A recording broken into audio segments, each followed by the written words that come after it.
because normally you get like an enclosed vault type feeling when you're in these cars, because they are well put together. They're beautifully designed inside, everything fits nicely, everything's made out of nice, good quality plastic, and none of that rubbish you get in French cars or Fords. The instrument cluster is very well illuminated, it's very clear, nothing obstructing it in any way. Rear view vision, it's not too bad. The headrests do take up quite a bit of room, and I think if you had 3 people in the back, you're not really going to see a lot out of there. Side mirrors are big, very large, no problem seeing where you've been. Everything is very, very good there.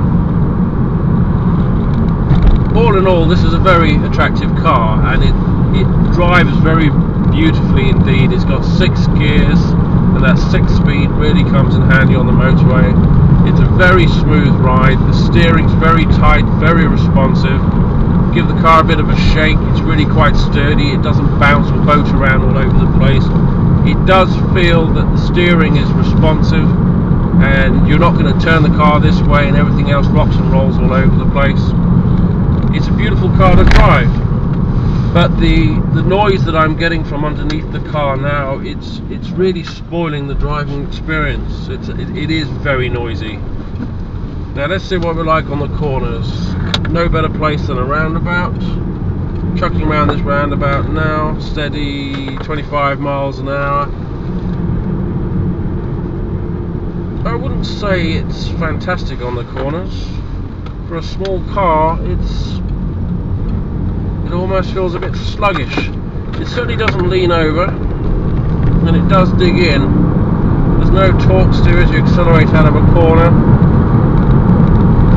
but it doesn't hug the corners quite as well as I expected. It doesn't help being a front wheel drive, and obviously I wasn't going fast enough to experience any understeer, but there's no doubt on a rainy day you would have a lot of that. Let's see what the brakes are like now. I'm not going to do an emergency stop, I'm just going to do a very firm brake from 50 miles an hour.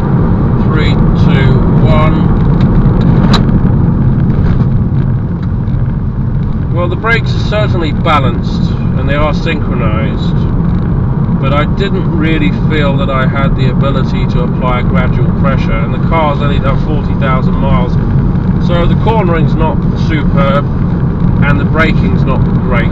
But all in all, this is a very impressive car. It's very nicely put together, and in its class there's not a lot of cars that can compete with this at the moment. The Audi A3, it is certainly worth looking at.